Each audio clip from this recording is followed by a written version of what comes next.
Question number 1 है कि separate करना है ओपन और क्लोज सेंटेंस को। तो क्लोज सेंटेंस क्या होते हैं और ओपन सेंटेंस क्या होते हैं। तो जितने भी इसको डायरेक्ट एक एग्जांपल से समझते हैं कि अगर किसी इक्वेशन में या किसी एक्सप्रेशन में, जैसे ये है 3x+4 = 1, अब यहाँ पे आ गया एक वेरिएबल। तो जब एक वेरिएबल आ जाता है तो इसका मतलब है कि हमें इस वेरिएबल की एग्जैक्ट वैल्यू पता नहीं होती। तो जब भी किसी इक्वेशन में ऐसे वेरिएबल आ जाता है तो उसको ओपन सेंटेंस कहते हैं। और जब, क्योंकि ओपन सेंटेंस इसलिए कहते हैं कि एक्स की कोई भी वैल्यू आ सकती है। ओपन मीन खुला, तो यहाँ पे एक्स की कोई एक वैल्यू नहीं है, एक्स की कोई भी वैल्यू आ सकती है। तो जो अननोन है, हमें नहीं पता, तो हम ये नहीं बता सकते कि ये 3x+4 = 1 ट्रू है या फॉल्स है। तो जिस किसी इक्वेशन के बारे में हम डायरेक्ट ये नहीं बता सकते कि वो सही है या गलत है, यानी ये अगर इतना 2 जमा करें इक्वल 1 ही आ रहा है, तो हमें नहीं पता कि ये सही है या गलत है। फॉर एग्ज़ाम्पल एक दूसरी एग्जांपल ले लेते हैं। जैसे लिखा हुआ 10 + 40 तो = 50। अब ये क्लोज सेंटेंस है। क्यों क्लोज है कि हम जानते हैं कि ये यहीं पे बाउंड हो जाता है, इसके आगे इसने नहीं चलना। 40 और 10 को जमा करें तो 50 ही आता है, और हम बता सकते हैं कि ये सही लिखा हुआ है।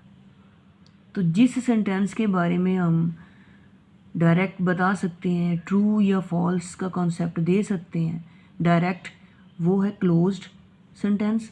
और जिसमें कोई वेरिएबल आ जाता है, जिसको हम डायरेक्ट हम नहीं कह सकते कि ये सही है या गलत है, जो वो ओपन है। तो इस क्वेश्चन में जितने भी वेरिएबल वाले क्वेश्चन हैं, वेरिएबल मीन ए से लेके जेड तक, ABC जो जितने अल्फ़ाबेट हैं, अगर वो किसी क्वेश्चन में इस तरह यूटिलाइज होते हैं तो वो वेरिएबल्स होते हैं। वेरिएबल मीन चेंज होने वाले, वेरी होने वाले, वेरिएबल यानी तब्दील होने वाले।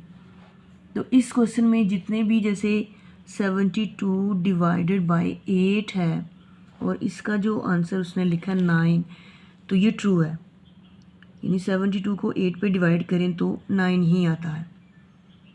लेकिन 5y + 7 करें तो = y, ये हम नहीं बता सकते कि क्या 5y को +7 में प्लस करें तो आंसर y ही आता है, ये हम नहीं बता सकते।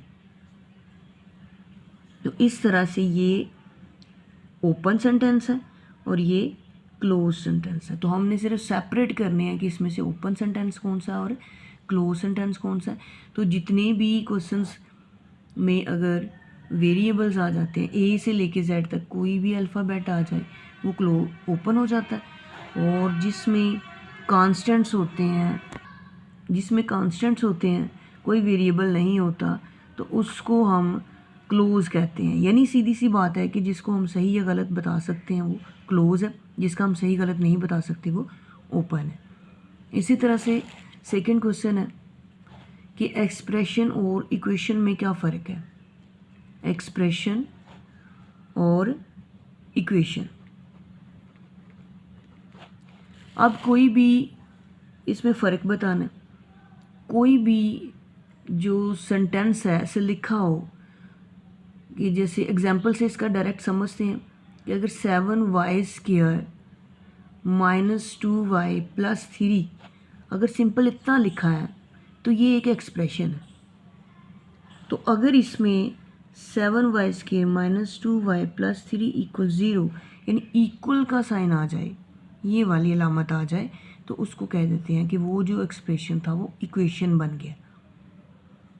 तो इक्वेशन उर्दू में हम कहते हैं मसावात, और मसावात किससे बनता है, मसावी से।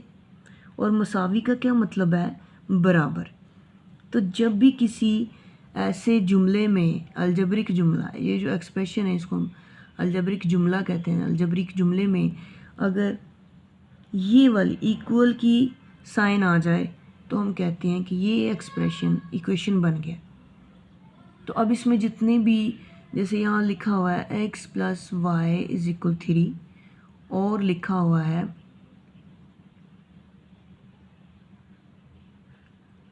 10x over 3 less than 5, less than नहीं +5,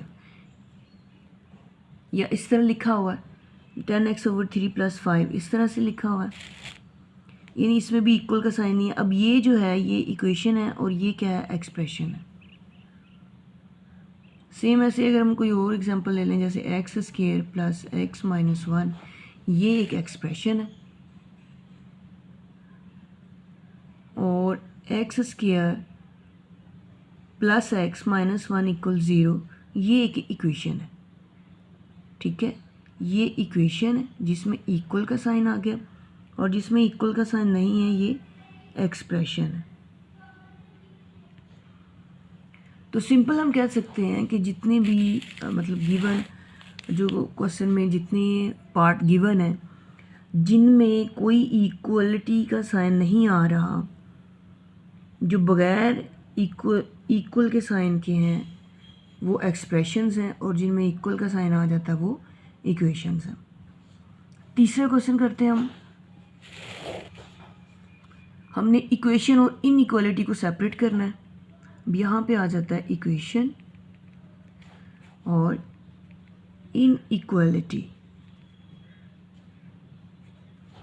अब इक्वेशन का मतलब है कि अगर किसी एक्सप्रेशन में इक्वल का साइन आ गया तो वो इक्वेशन है।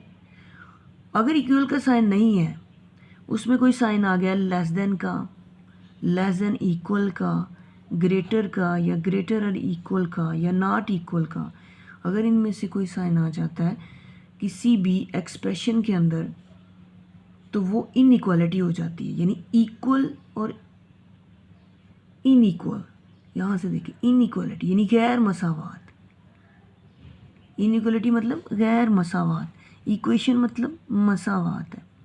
तो यानी इक्वल का साइन आ जाए तो वो मसावी होता है, वो मसावात बन जाता है, और जो इनइक्वालिटी यानी मसावी नहीं है उसमें कोई अलामत आ जाती है, कोई और साइन आ जाता है, इक्वल का साइन नहीं आता, तो वो इनइक्वालिटी है। फॉर एग्जांपल हम ले लेते हैं 3x + 7 > 10, और ले लेते हैं 5x = 7। अब ये जो इक्वल वाला साइन है ये है इक्वेशन,